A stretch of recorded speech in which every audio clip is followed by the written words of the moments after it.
This week, speculation builds over the budget, and we will try and decode what the Chancellor meant when she said this. We are looking, of course, at tax and spending to ensure that we both have resilience against future shocks by ensuring we've got sufficient headroom. The Home Secretary says the Home Office is not yet fit for purpose after another week of negative headlines.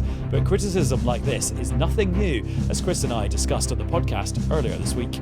In 2006, John Reid, the then Labour Home Secretary, quoting a senior official in his own department, said part of the Home Office was unfit for purpose. And after Pudsey nearly destroyed the Newscast studio last week, we need your help to make the longest ever episode of this podcast. Newscast. Newscast from the BBC.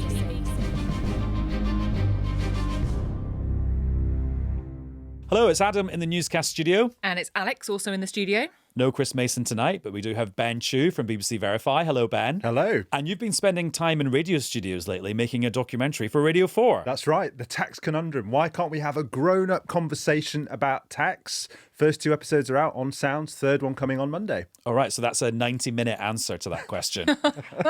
And we're also joined by Matthew Doyle, former Director of Communications in Downing Street, who worked with Keir Starmer for many years. Hello. Hello, thanks for having me. And in full transparency, we should say that when I was doing my old job, doing the political news in the morning, most days you would call me at 6:10, or I would call you at 6:10. I'd be like, what's going on? Yeah. Or quite often you'd say, why are you not giving enough prominence to what the Labour Party opposition line is? Definitely. Do you consume the news totally differently now that you're not making it? Yeah, I certainly consume less of it and for a smaller proportion of my day. But look, I'm always going to be interested in politics and current affairs and what's going on. So it's never something that I will totally be able to give up. And the fact that I came back to work for the Labour Party for a second time shows I must have some degree of addict qualities within me. And also, you worked for Tony Blair for a long time. Is there anything that is still the same in this era as in that era? Because everyone always talks about the differences. Yeah. I just wonder if there's anything the same. There are things that are the same, like some of the frustrations remain the same about when you can have the best laid plans of what you want to do and something comes along out of a clear blue sky. I was thinking the other day of the poor civil servant who had to knock on a minister's door and say, Minister, there's been this slight issue in Chelmsford Prison that we need to just tell you about. And those are the things that whatever happens seem to remain the same. Okay. Talking about breaking news, Alex, we're recording this episode of Newscast just after 7 p.m. on Thursday. And at 7 p.m, we got a really significant statement from Buckingham Palace about the future of Prince Andrew. Yeah. Give us the bullet points. Let me give you the headline, and the headline is quite significant. So the headline is that Prince Andrew is to lose his prince title and he is to move out of Royal Lodge, which was, of course, the 30-room residence in Windsor that he had been for some time. There have been questions over whether he was going to be able to stay there or not. And it's now been confirmed that effectively at the King's behest, he's moving out and crucially, he's going to lose that prince title. So we've had this full statement from the palace saying His Majesty's initiated a formal process to remove the style, titles and honours of Prince Andrew.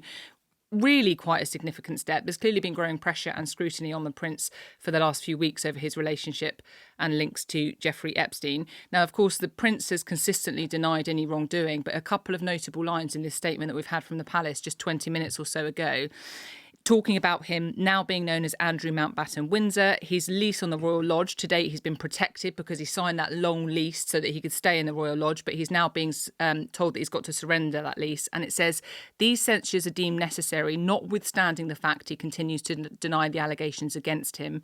Their Majesties wish to make clear their thoughts and utmost sympathies have been and will remain with the victims and survivors of any and all forms of abuse. So really quite a big step from the palace there. And Ben, I'm just thinking back to when you were doing your old job on Newsnight, which was when Newsnight did the interview with Emily Maitlis and Prince Andrew. And obviously it was a big deal then when he stood back from all his royal duties. But the fact he's not even going to be called Prince Andrew now. Yeah. We're going to call him Andrew Windsor whenever we report on him now. Yeah, well, it's quite a demotion, if you like, isn't it, from where he was, just 6 years ago. And I remember at the time I had nothing to do with the interview, but obviously I remember the buzz in the studio. There's this great guest, much secrecy about it, and it just became this huge global story. And it was quite funny to be sort of close to the heart of it, but as I say, not directly involved in it. But, it just seems to be a downgrading after downgrading after downgrading for Andrew, and this one is merely the latest. It's hard to see where he can go from here. There's further down, but you can't rule it out, can you? So, Matthew, as a non-partisan communications professional, do you think this is enough to draw a line under it for the royal family? Because up until now, the lines haven't been drawn thickly enough, have they?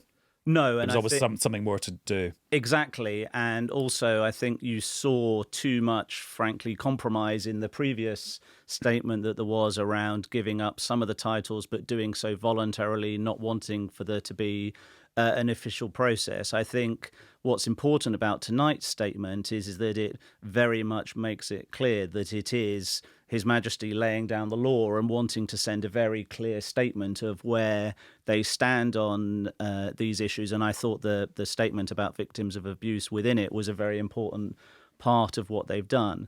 I think they've got to the stage where they have done everything they can do within the formal process.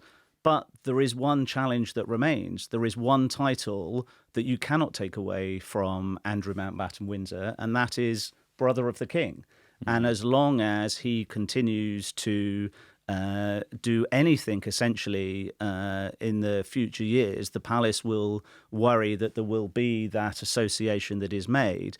But in terms of all of the levers that are genuinely available to them, then it looks tonight from this statement that they have got to that, maximalist position, which I think many people would argue they should have done sooner. So that's your non-partisan take. As somebody who has worked for the Labour Party and the Prime Minister, do you think Keir Starmer will have been involved in this?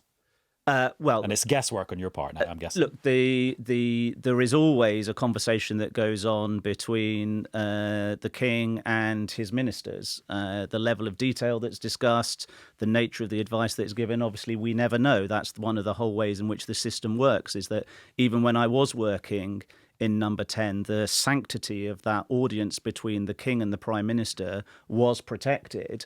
I remember when I was working in Number 10 back when Tony Blair was Prime Minister, and breaking news came on saying that Prince Charles, as he was at the time, and Camilla were going to get married.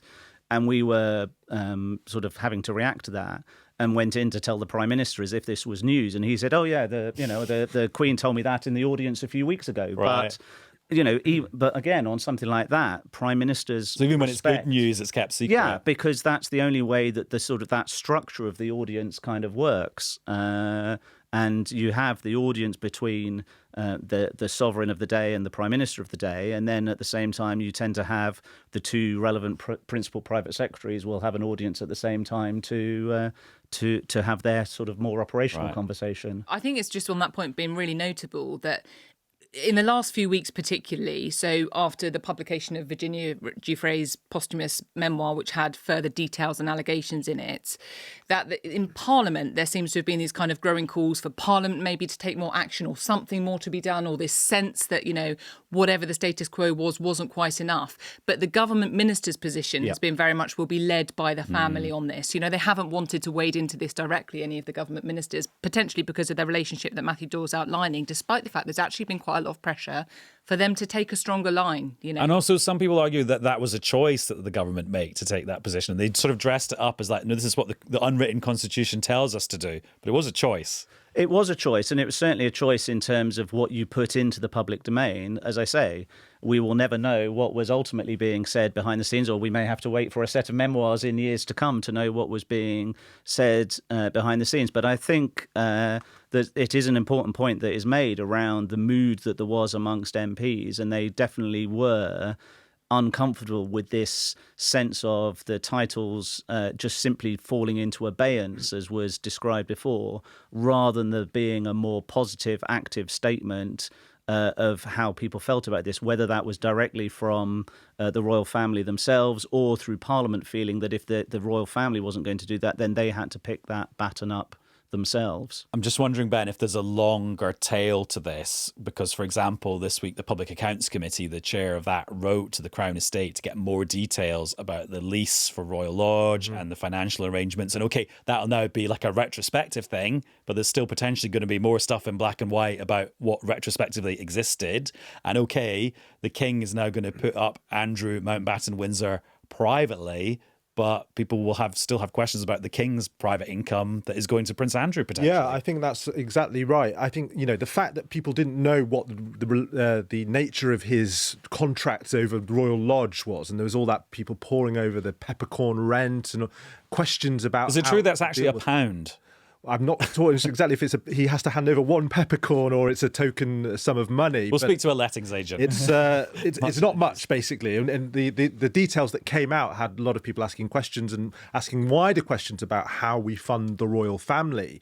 And I think whether that's good or bad for the royal family, that spotlight is there. It's probably going to remain, as you say, because questions will be asked, well, how is his lifestyle, how is his housing going to be financed going forward, and where are those sources coming from? And it's quite complicated because the King has private funding from the Duchy of Cornwall and Lancaster and these other archaic land holdings.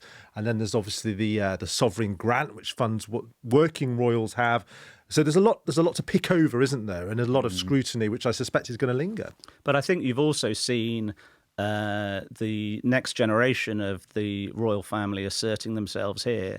I mean, those pictures that there were at the Duchess of Kent's funeral, where you saw Prince Andrew, as he was then, trying to talk to the Prince of Wales, and William just totally blanked him at that. And I think that was the visual representation of what we know the conversations have been going on behind the scenes. And it must be incredibly frustrating for the royal family. If Andrew had followed more of the example of his sister, for example, the Princess Royal, who is clearly someone who is one of the hardest working royals, if he'd been more in that way of operating, then they would be in a very different position reputationally. Yeah, and because talking about choices, Prince Andrew made a choice to still be at the front of the photos for the family events when actually there was an alternative, which was to just disappear altogether. But you wonder why, if that sort of might be what's behind what's led to this from the palace, is that Prince Andrew himself didn't choose to take himself out of the limelight in any really meaningful way. I know he was said to have voluntarily given up his titles,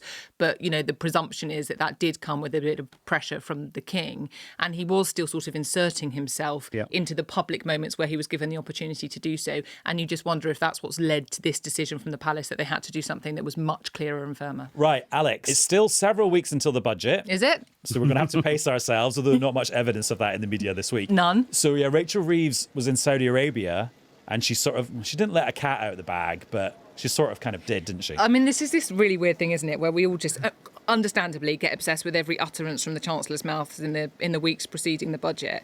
But I do think there's been a really notable shift in tone from not just the Chancellor but also the Prime Minister.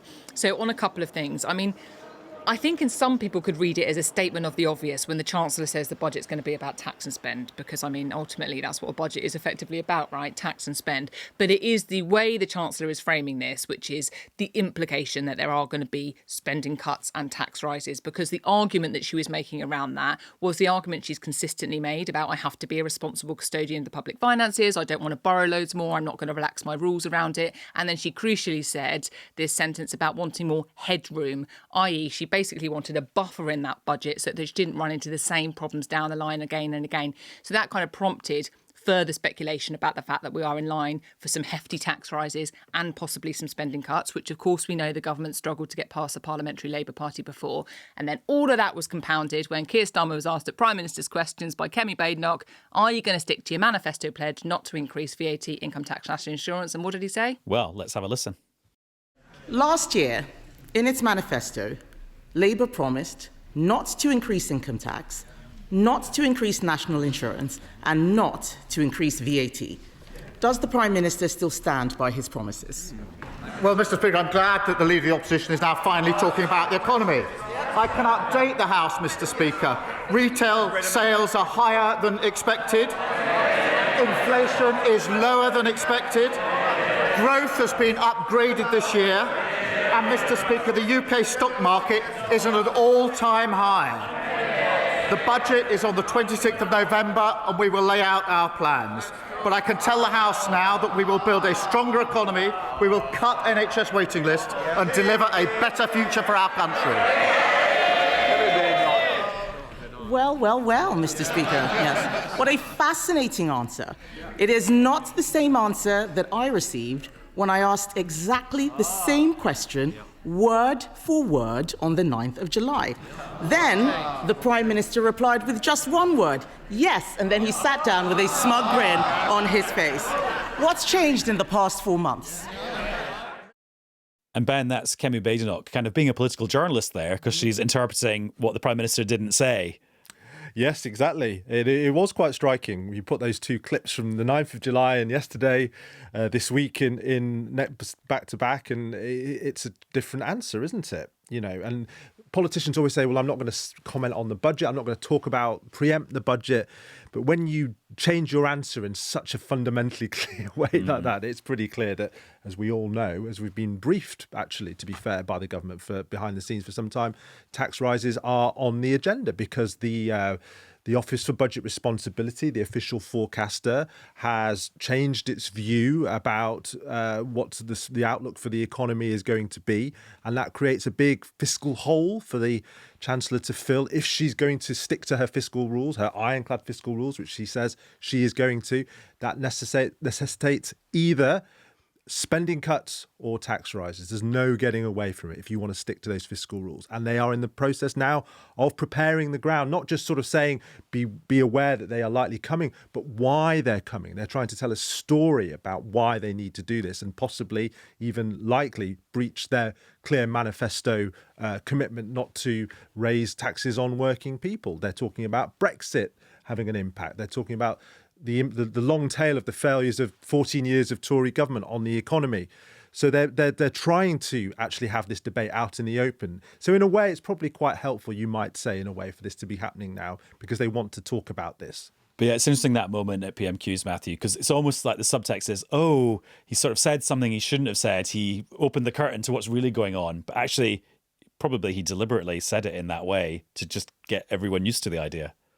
Or maybe not, I don't know. Well, look, I mean, obviously, I don't know what's going to be in the budget, but certainly from the approach that the government seems to be taking now, they are at least, allowing and not shutting down speculation about some of these options that clearly are under consideration. Where we will end up landing, obviously, we'll have to wait and see until the end of November. But I think, it's clear from that answer at PMQs that there is a recognition that, even if we don't know exactly how we're going to change, we can't be in a position where we are not, as it were, socialising the idea that there might be a change ahead of the budget happening. Because I think, we know from the past that when these things come out of a clear blue sky, that is when they are often the hardest to land. And I do think there is a very good debate that can be had about the choices that the government faces, and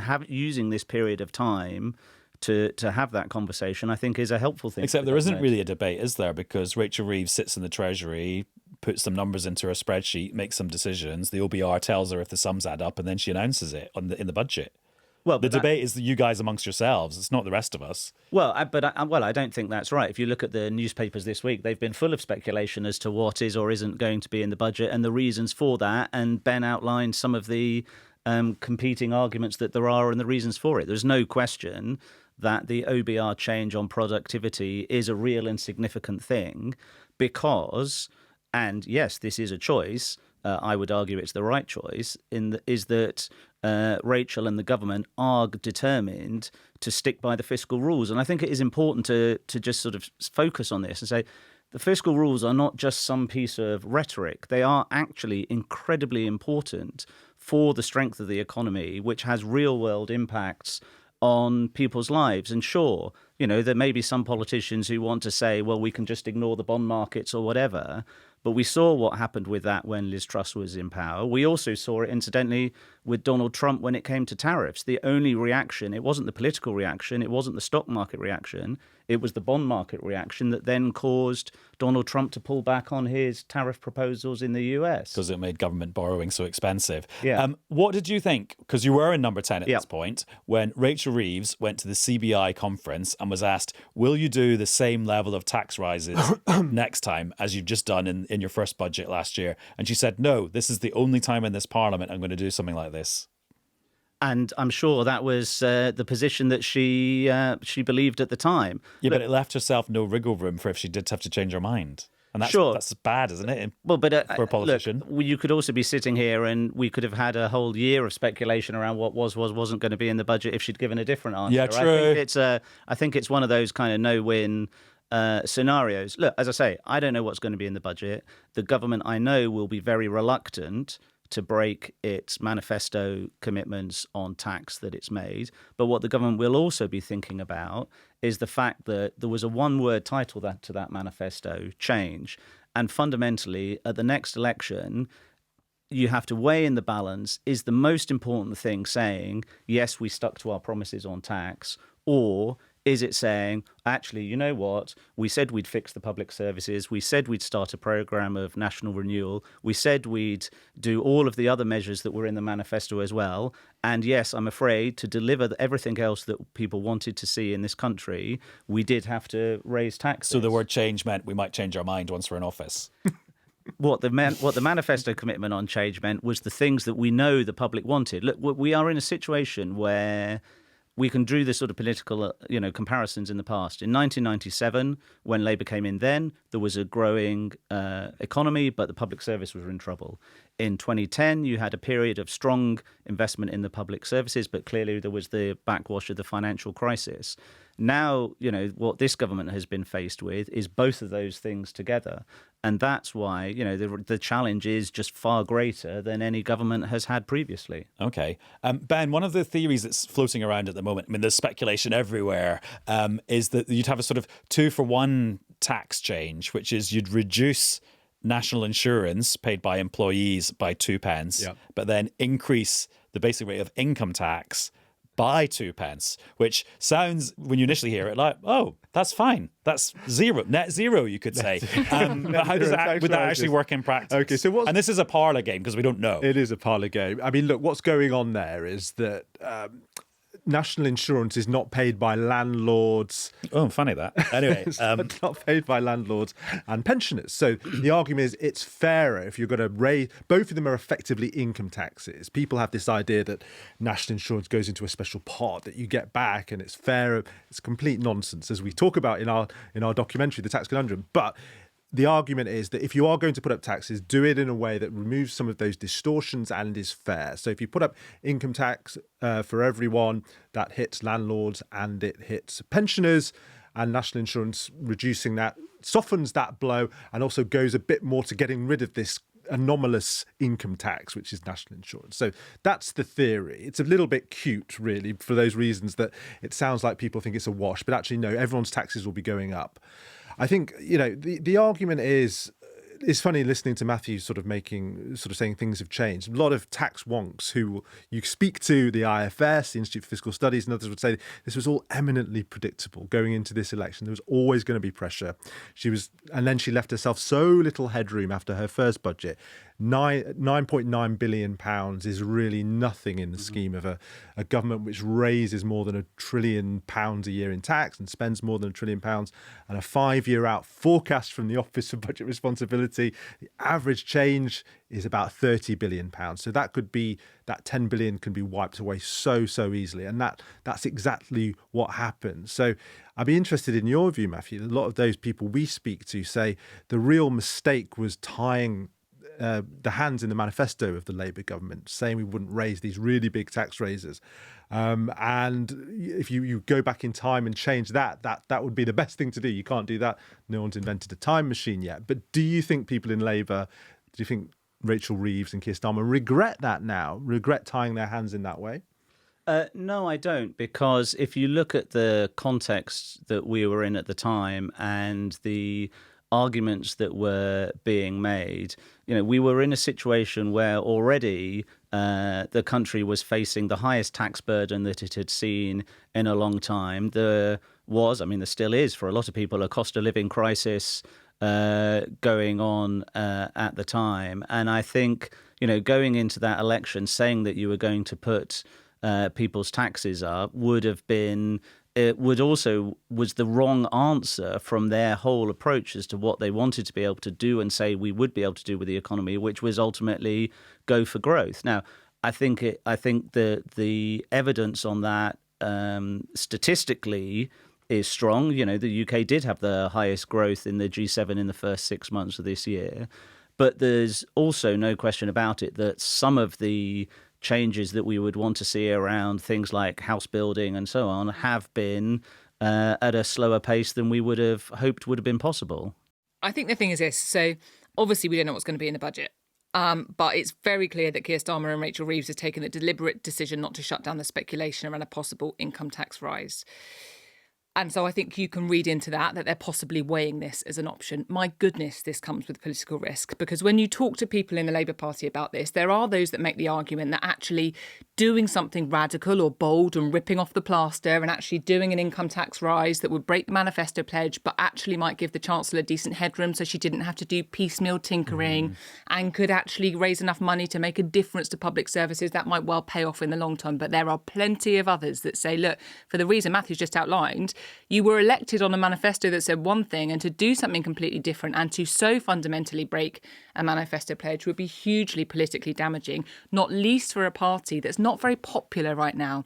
Sometimes if you're going to take this kind of decision that some might argue is bold, you might be able to do that from a point of popularity, and that is not where this government and the Labour Party is at. And we also know that trust in politics is particularly fragile right now, so the political risk of this is really enormous. And there are others who say this would depend very much, if it happens, and we don't know, on the government being able to tell a compelling story around it. And what is one of the biggest criticisms of this government so far is that they haven't been very good about telling a compelling story about why they're doing what they're doing.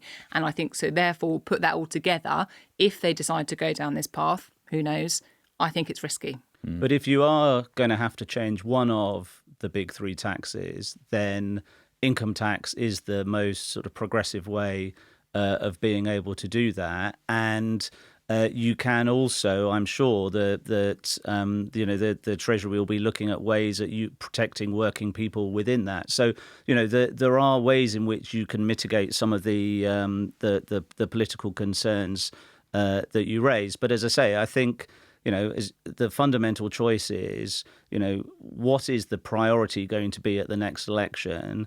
And I can see the logic in the priority being prioritising fixing what people see as a broken public realm around them every single day. Matthew, thank you very much. Thank you. Ben, thanks to you. Thanks, Adam. And Alex, thanks to you, especially because you spent all day doing the Rachel Reeves landlord story, hence all my landlord jokes, but we didn't have time for that. Oh, next time. And just a reminder that in 2 weeks' time, we're doing a 25-hour marathon podcast-a-thon after we were asked to do so by Pudsey from Children in Need. And we need your help. We want you to send us your voice notes saying when you listen to Newscast, how long you've been listening, and any memorable Newscast memories that you have. And we will play them out throughout the 25 hours of podcasting. Maybe so that I can go to the loo and grab a sandwich. But also just because it'll be fun to have you involved too. So you can send them to us, newscast@bbc.co.uk, or you can WhatsApp us on 0330 123 9480. And I would love you to do it because I will need some company for the 25 hours of podcasting. But for our 28 minutes of podcasting, that's it. Bye-bye.